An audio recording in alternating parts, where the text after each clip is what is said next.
Oh, God. Okay. Hello, everyone. Sorry. Hey, Chineke. YouTube, man, I'm sure. Oh, YouTube suffered me today. Oh, please. I know it's better late than never.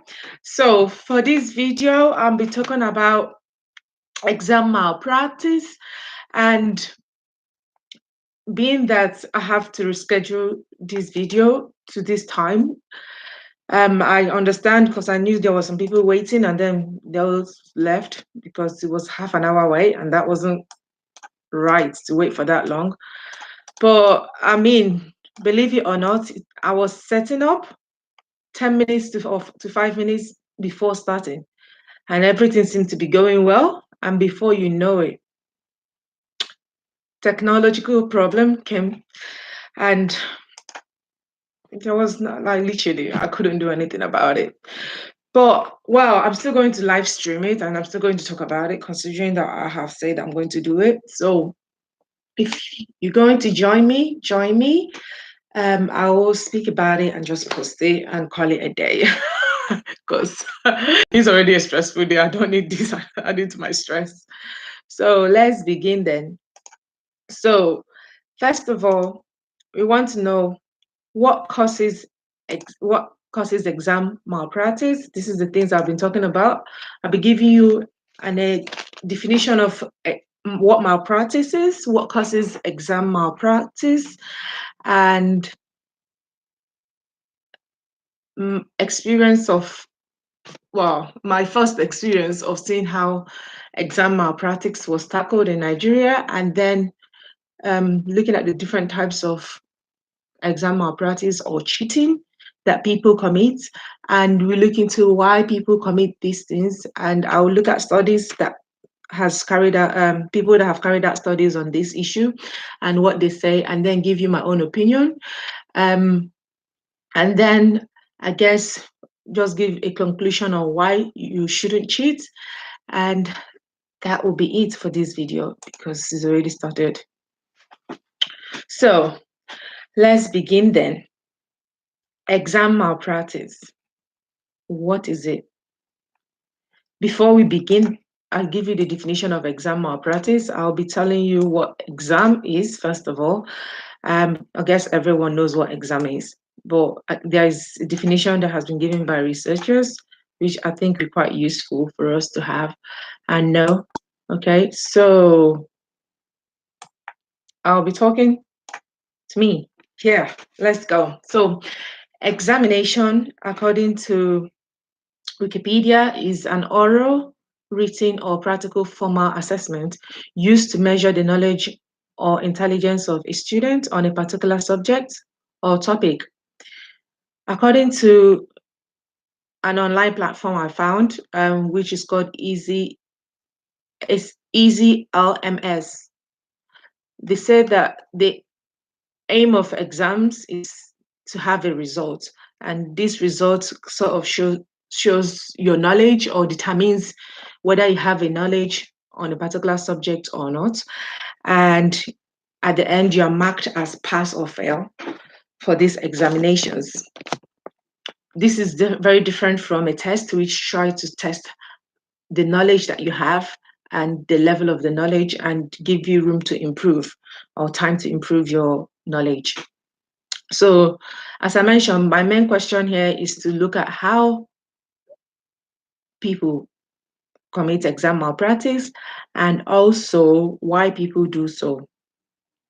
So, according to Dr.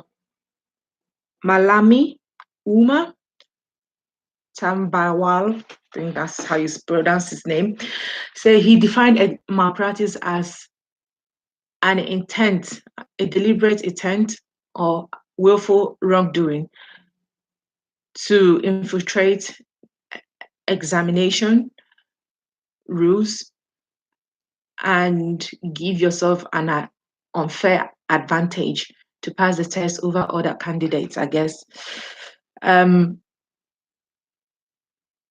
So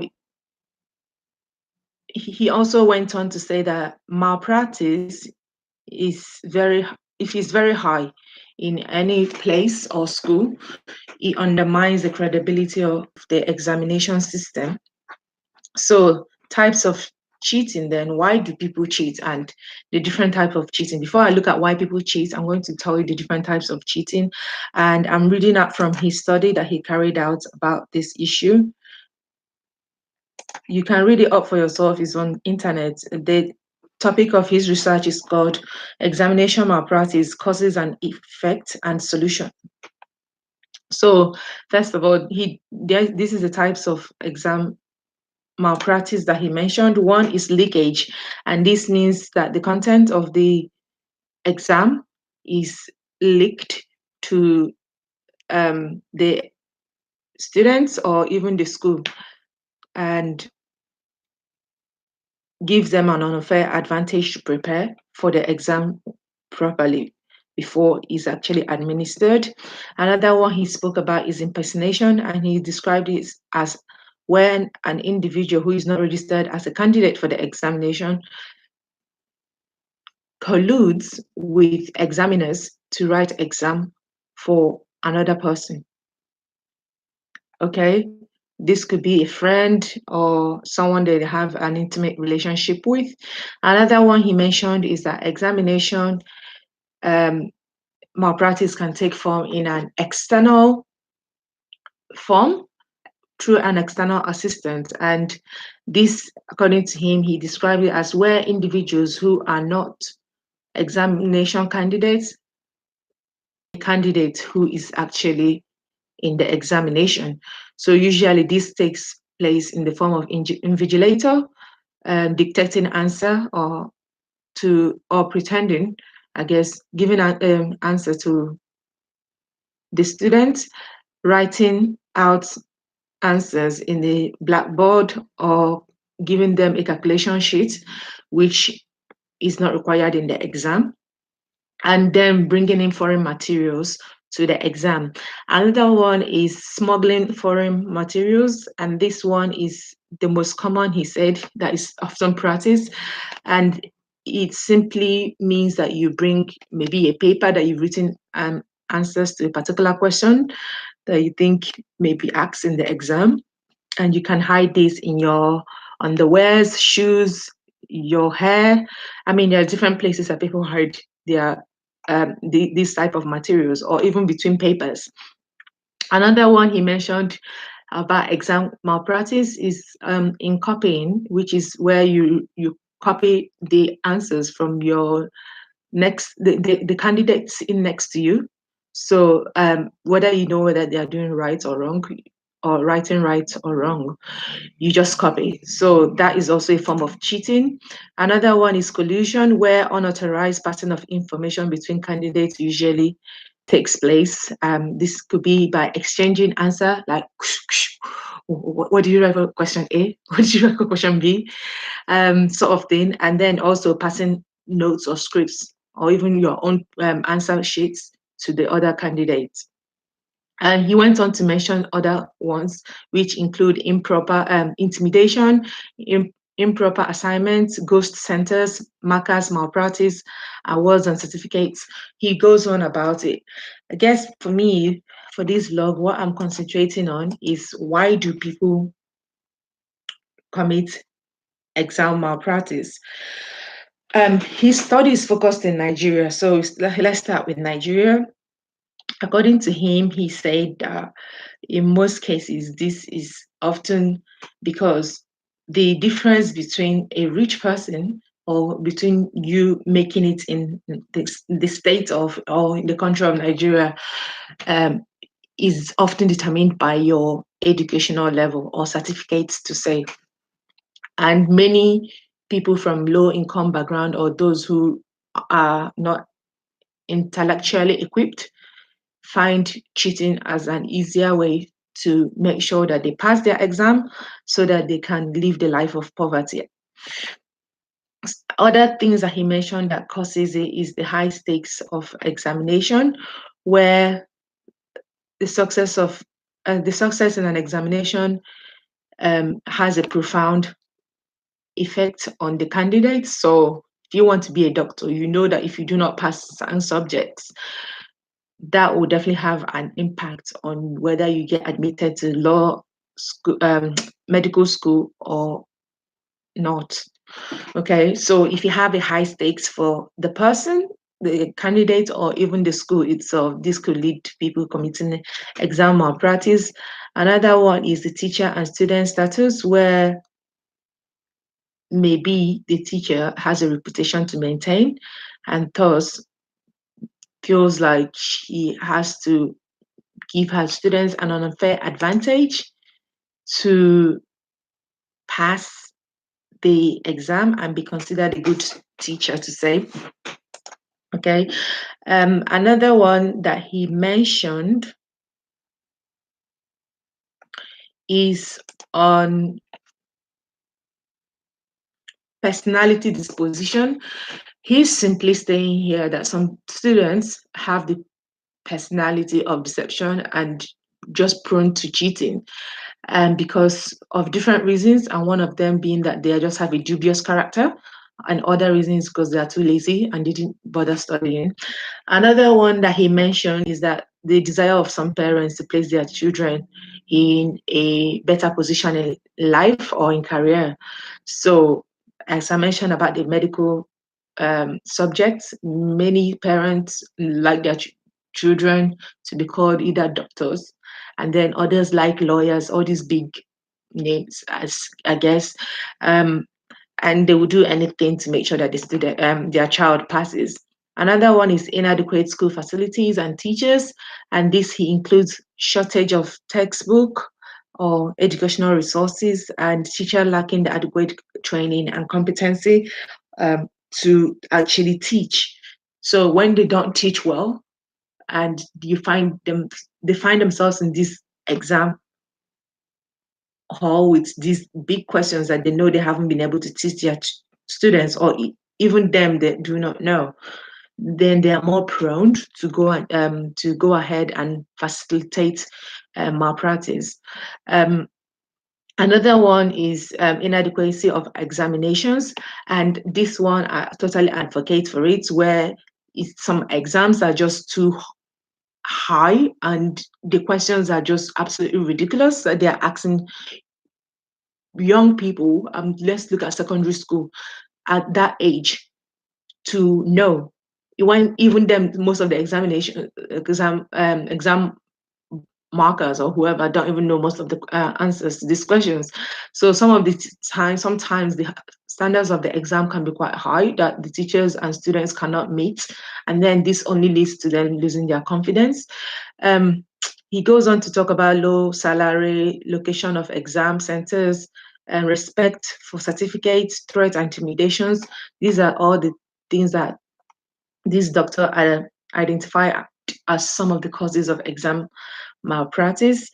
However, I just want to talk about my own, I guess, the reason why people cheat and the way I have come to see it, as I've been an invigilator here in the UK and worked in schools as well, and have gotten so much experience to know not to have a one this black and white sort of idea of exam malpractice.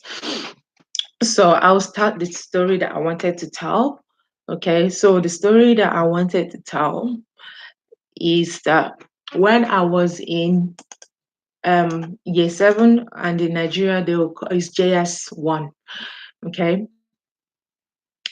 I remember during our break period we had this commotion that was going on. We didn't know exactly what it was, but during that time, the senior students, the SS3 or the year 11s,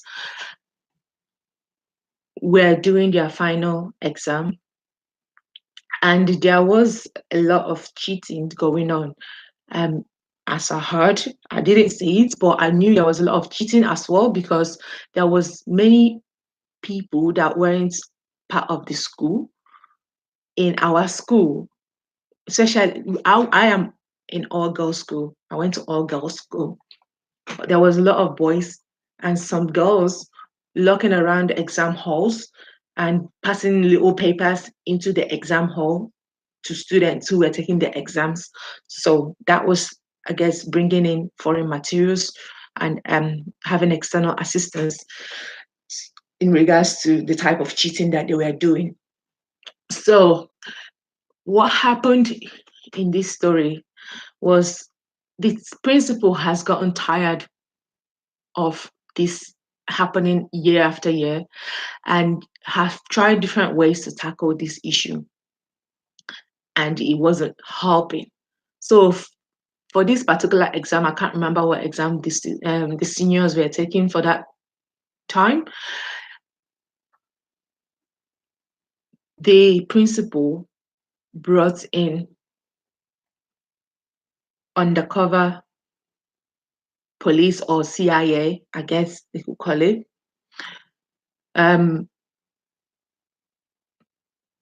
This was unknown to the people assisting the students. I don't know how to say it. Those that were part of the cheating scam thing, this was unknown to them. And then I heard a story that the reason why this principal had to bring in undercover CIA or police officers that were not wearing uniforms, actually, it was because in the morning she brought in the uniformed police officers, and these people helping the students cheat mercilessly dealt with the police. And I heard that one of them literally turned one of the heads of the policeman and literally smashed it on the table. That was in the school refectory. So this principal then resorted to calling those that were in mufti, as we put it, or not in uniform. So whilst we were on our break waiting for the next lecturer or the next teacher to come to teach, we saw three men running through our classroom, because our classroom was to the end of a wall of the school, and if you jump over that wall, it's all bush and stuff there. And it's almost like a hall, but it was divided into 3 to 4 classes, and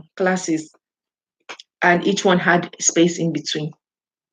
So we saw these three men running through our class, and this other man chasing after them. Now, one of the men that ran into our class, now the first three men were those who were assisting people in the exam hall to cheat. One of them ran to a classroom at the end of the hall, and another to the middle, and then another was about to run past our own classroom when the police caught up with him. I must tell that this year 7, all of us were maybe between 10 and 11 years old. And if you went to school very early, somewhere 9 years old, what this uniformed police officer did to this man that they caught, it was horrible. He was running towards the wall to jump over the wall, because one of them have already jumped over the wall. Actually, sorry. One of them, it was 4, actually, it was 4 men. One of them have already jumped over the wall. That's the first one that we saw that jumped over the wall. And this one was running to jump over the wall, but couldn't make it. His shoe was very slippery. So the policeman caught up with him, tackled him on his legs, and he was quite a tall man. And from his height, fell on a concrete floor. Hey. He shouted with pain. Hey, God. We were all watching. And when we saw this happen, Then my classmates in a different class covered one of the men that ran into their class and surrounded them and pretending that he wasn't there. So we covered him. And there was another one. Actually, there was another one that ran into our classroom. I can't remember. I only remember that later because when the police left, that's when he came out. So there was one that actually ran into our classroom. This other one was just trying to run past to catch up with the wall, but couldn't make it. They mercilessly dealt with this one that they caught. They were stamping on his neck, face, body. There was no place that they didn't stamp on this man. We were beating, hitting him anyhow. Within the space of 1 minute, if not 30 seconds, this thing happened. This man's neck was swollen. Ay, Jehovah. His neck was swollen. He was crying. His head was swollen. Hey, at this point, that's when the police stopped and then arrested him or off uniform. Yeah, I don't even know which one they were, but they were off. They were not wearing any clothes of uniform. They arrested this man. And I remember this memory still haunts me to today because that was a traumatic thing to witness at that age for all of us, because we couldn't get over it even months after. We still remembered, and the way people remembered it and the way it left some of us feeling was not right at all. I'm not saying that the police should not do their job, but I think if you see children around, please take it easy in how you handle such issues. This is still a traumatic memory for me to even remember, because the way I'm describing it now, I'm calm because it has been years. But at that time, I remember this haunted me in sleep or in my thoughts. So they took him, and we were all asking ourselves, why did he come to cheat or help someone to cheat? Who was he supporting in cheating? Some people said that, or those that knew, that he was trying to help his girlfriend in the school to pass. And I thought to myself, and not even just me, even my other classmates, we thought, why would you risk your life for someone like that? Because if you know Nigerian police, some people are merciless. They are merciless, and even the prison is not even conducive for anyone to live in. And we were, most of us were thinking that he probably would be dead by the time, by the time they got him to the police office, to the cell, or even for questioning or anything like that. And I was thinking, was it necessary for the school principal to take this measure to tackle such issue? And when I have thought of this, especially having these experiences I've had in school and other things that I've seen happen with students, and also has happened to me when it comes to exam issues and studying and the stress and distress of it, I thought it was not qualified for him to be for that to be the action that the principal took to tackle exam malpractice. That was very, very wrong. Okay. I didn't think it was right, because if this man died, it was going to affect his family. If this man died, what would the principal say to himself or herself? So we then talk about, why did this man cheat? Why did he want risk his life to support his girlfriend to cheat? And from my own experience of seeing students practice exam malpractice, I find that most of them don't even know what they are doing. Most of them are not intelligent. Not that they are not intelligent to study, but they are not supported to know the knowledge. Okay, so I'll give you examples of reasons why people do cheat. from my own experience and other things that people have done. One of them is that some of these people lack understanding of what was taught by the teacher.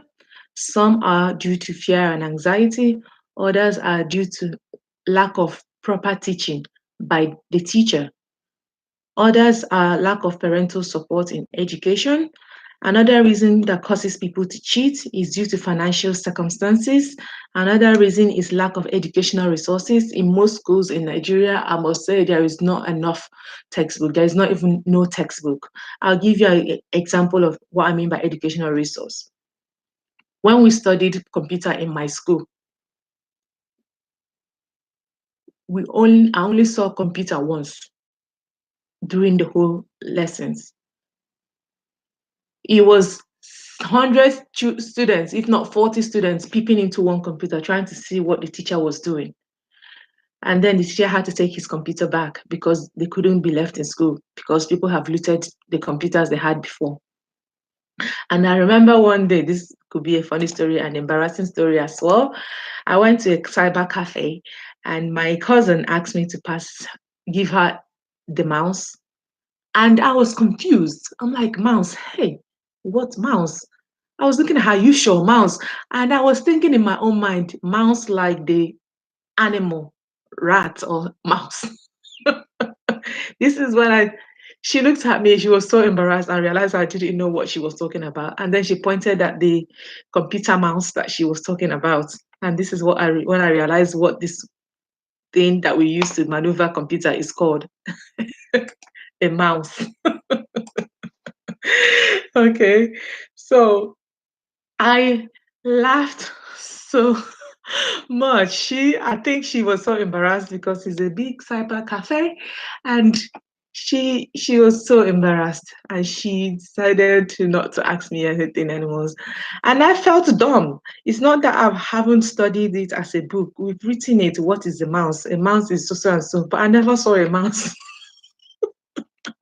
I never saw a mouse. So how am I going to know what a mouse was? So lack of educational resources is one of the main reasons why people cheat or practice exam malpractice. Hi, Grace. Is it Gracie? Thank you for joining me. It's really good to see you. And I'm glad that you can relate. If you have any reason that you think people cheat, could you also type it on the chat? It would be good to have other people's viewpoints on the reason why people cheat. So other reasons I identified why people cheat is lack of time to read, especially if they come from a low-income family. I'll give you another example. I had a friend who, this is in primary school, before he came to school, this boy had to go and sell what we call fufu in Nigeria. Before he came to school, he had to help his mother look after his junior ones before he came to school. By the time this boy came to school, he was already smelling of the fufu, which is apple that we call it in Nigeria. Cassava, the one made out of cassava. It's cassava and the one apple, right? Yeah. So he was already smelling of this food. He couldn't concentrate in class.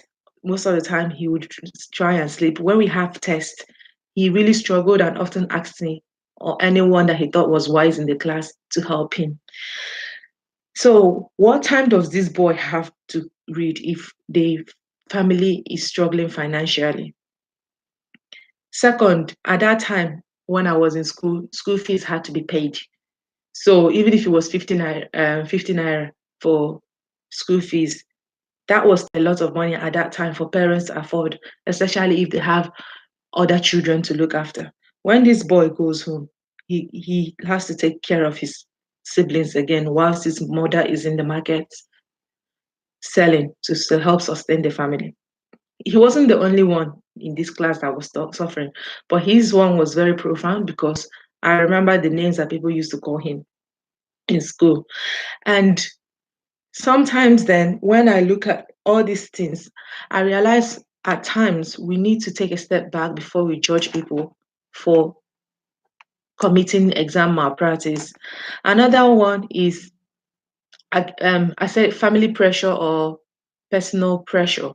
So if your family is already pressurizing you to do well, it will be very well, it could motivate you to do better and study and work harder. But for some people, it can lead them to the extreme where they then start cheating to try and impress their family, especially if they're doing a course that they don't want to do. Most of the time, people will tell you to go and do doctor, lawyer, anything to do with science and law, or even now, oil or mechanical engineering or all those big things. Many people don't look at what your natural ability is or what your natural intellect is. And if you have this pressure in you to try and do it, whether you know how to do it or not, you will find a way to try and pass it so that you can impress the people that are trying to impose this big dream on you. And it may be you that even have that big dream and you try to find any means to pass your exam. Another reason is mental health. This one I can relate to the most. Now, it didn't lead me to cheating or anything like that, but I'll give you example. I have suffered a lot of mental health issues, and this mental health I mentioned is fear and anxiety of even failing, depression due to the pressure of exams, and even coursework. I remember in Nigeria, they don't try and space out most exams. Sometimes you can have 5 exams in one day. Which one are you going to start reading? Which one? Are you going to start with intro tech, or are you going to start with maths, or are you going to start with biology or physics? That you have, which one are you going to start with? Okay. So this sort of unnecessary pressure only leads to mental health issues where students become despondent and don't even know what to do. And some then leads them to cheating. Another thing is the fear of failure in Nigeria is of a higher stake than it is of UK where I live.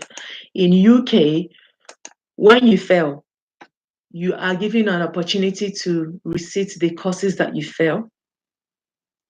In Nigeria, when you fail, you have to repeat the whole year. That's the whole year past. If you fail again, you stay 2 years in the same class, in the same year. This is not good. It doesn't help progress the person, because I know I was even telling some of the students here in UK system, because I studied in UK system and I studied in Nigerian system. In UK system, I remember when I didn't pass my maths, I was given another opportunity to receive that maths. I wasn't told that I have to do the whole year. In Nigeria, there was a cutoff grade that you had to do, and that was 8. You had to pass 8 subjects for you to pass and move to the next year.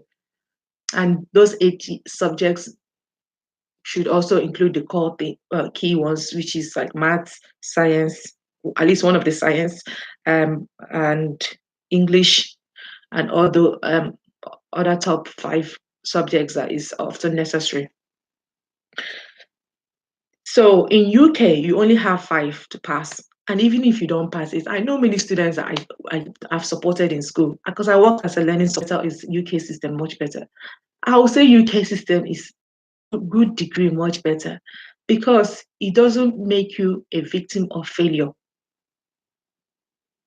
Because at the end of the day, the standard of exams anyways is set by someone that thinks that you're more than what you should be doing.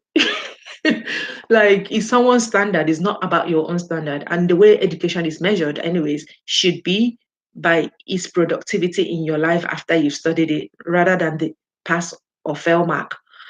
That's my own argument anyways. So the way examination system was in Nigeria, the fear of failure is so real, because by the time you fail, most of your age mates have already passed you. Now you have these other young people coming in. When I've explained this to some of the young people I work with, they're like, what? That is not good. That is not right. I'm like, it's true. It's not right because they haven't thought of the mental damage or mental thing it could cause the person who is repeating the whole year because of seeing his or her peers moving on and finding these other people or other younger people coming in. Anyways, there is a lot of mental issues that goes around those things. Another thing is the unnecessary pressure and high standard of examination board. I mentioned this already earlier on. The high standards, some of the exam questions that you'll be asked, you're like, which one am I going to use this? Even Shakespeare didn't know the questions. Why in the world would I have the questions? God. Some of the questions that they ask, you're like, seriously. So this is another thing. Another thing is that because people respect certificates rather than natural ability and practical skills or intellectual ability that a person has, then most of the time it leads to some people wanting to cheat or find another means to pass their exam, which I'm not endorsing, but I'm just saying these are some of the causes that people cheat. For me, I would say if you find yourself in this situation, please, please, please don't resort to cheating because it would not help you.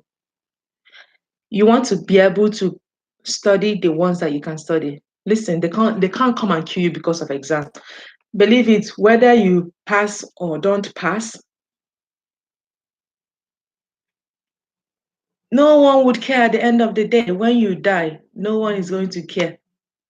Exam malpractice is something that people do out of fear of failure, and out of fear of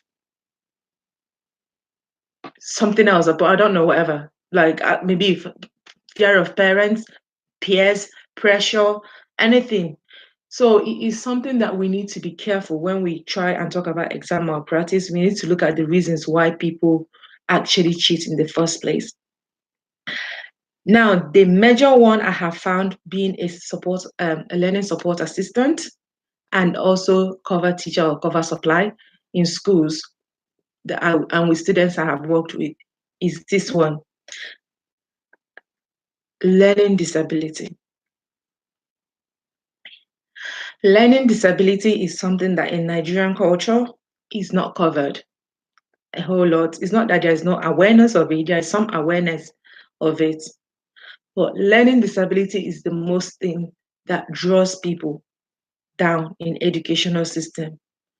Learning disability is the main one that makes individuals ashamed of themselves and don't feel equal to the task. There are different stories I will tell you. One is in Nigeria, one is in the UK. In Nigeria, I have a friend, or I had a friend, who during the exams, hello, Messi. Is it Ojeje Messi TV? Thank you. Thank you. One in Nigeria, what happened? My friend, before exam, or even during prep, like I stayed in boarding school, so you are given time to go for prep, and prep is when you are given time after school to study for at least 1 hour or 1.5 hours, depending. Instead of this girl trying to study, my girl will go and start copying down everything that is in the textbook. And I remember always staring at her. I'm like, why are you copying everything? I thought she was making notes, but she was making notes in a way that it was in little papers. So whenever exam came, this girl would take these things to the exam. She will ask you an answer. Like, for example, when you collude, like this is another part of teaching, like when you collude with other candidates, asking them, hello, sorry, what is the question to question one? What is the answer to question one? A or B or C? That's part of colluding, according to the definition of types of exam malpractice. Anyways, even if you tell this friend of mine the answer, she will take it as the wrong, sorry, if you tell her the wrong answer, she will take it as the right answer. Sometimes I wonder, does she read what the question says? This girl will, if this is the paper, I'll give you an example. So if this, oh, okay, sorry, you can't see paper. And in this paper, it's all the wrong answer. And this side is all the right answer. This girl could not differentiate between the wrong and the wrong and the right. Okay. She'll copy everything that you show her here. I'm like, I always get confused. I'm like, do you read what the question? You should copy the ones that relate to that question. Maybe ask for a definition of, let's say this is Samsung setup. If you ask the definition of setup, you copy what definition of setup is, not everything that is on the definition of setup. So, when I said studying more about learning disability, because that's what areas that I want to specialize in, and the area that I carry some of my research on. I carry my research on reasoning and reasoning ability. That was what I was trying to carry my research on in my for my year my dissertation. So when this girl copied this, when I remember these stories and I look back, I'm like, hey, this my friend must have had learning disability. She must not have known what she was doing, because she was so, I don't know how to describe it. She was that dull that she didn't know the difference between what the right and wrong. Now, let me come to the UK. I remember I was supporting a classroom, and this girl was asking me how to spell. Let's give an example. Let's say she was asking me how to spell friend. I looked at her. I'm like, are you joking? Friend, you don't know how to spell friend. She was in year 10. Year 10 is SS2 in Nigeria, and she was about to go to year 11. She was in year 9, and year 9 is JS3. Isn't SS1 in Nigeria? SS1 in Nigeria. How don't you know how to spell friend? Huh. I mean, I was shocked though. So I gave her the spelling. Then afterwards, she came close to me and she whispers to me like, Miss, can you help me with this other one? I was like, seriously, this thing is so easy. Why don't you know how to do it? Let's say it's 1 + 1. This is when then she revealed to me that she had dyslexia and find it difficult spelling.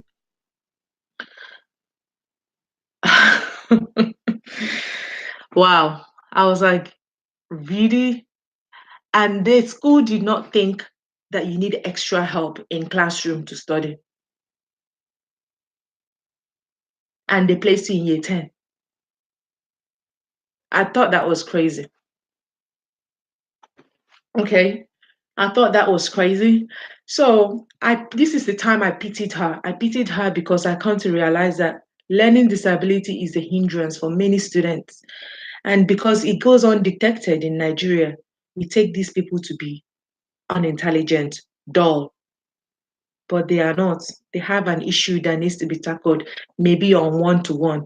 Because sometimes when you help these people one-to-one and progress, see excitement in their face. I remember this boy I helped in his classroom, and he was studying maths. And it was maths that they were doing, and they were given tasks to do. So I supported him throughout to do his work, and then when tried to go to another student, he's like, Miss, please don't go. Miss, no, Miss, please don't go. Miss, please come back. I'm like, why? I need to go and support other students. Like, Miss, this is the first time I'm actually about to finish a task in classroom. Please come back.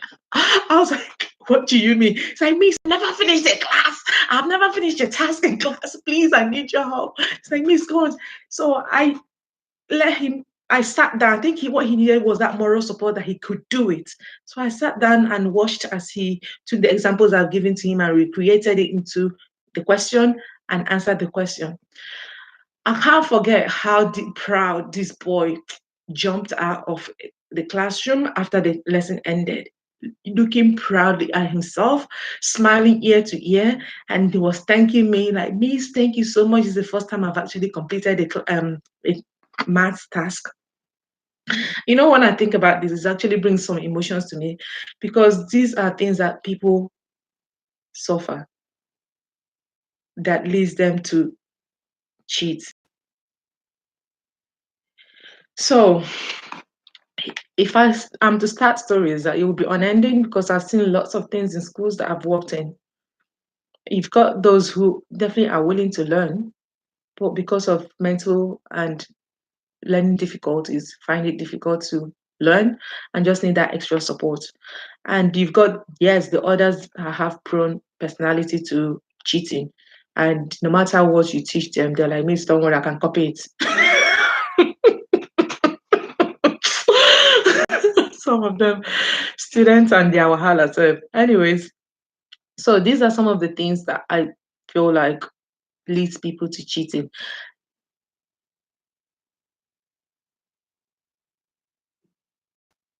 Grace. Gracie, what did you, Gracie? Oh, what did you say?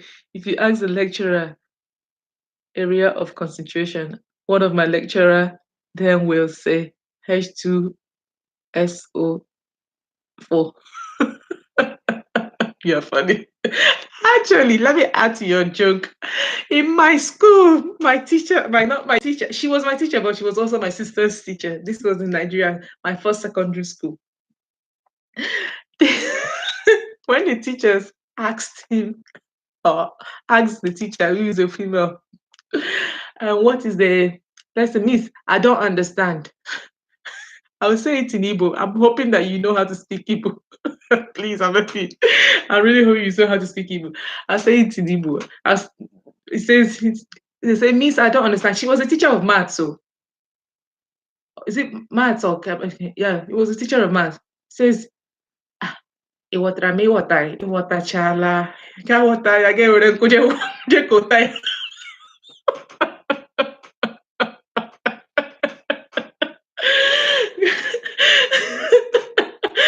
Iwatara mi iwata, iwatachala ya. Ka wata ya ge were nkuje kota ya. Maths is, no, it starts of this. Maths is not compulsory. Me water, water chala, I got water, I get what I'm going to Nigerian and their teachers. Oh God. Only God will help us in that country because, anyways. Oh God. And you know what, to think of it, some of the teachers in Nigeria are not helping matters as well. I know it's in the school that I went to, the first school that I went to.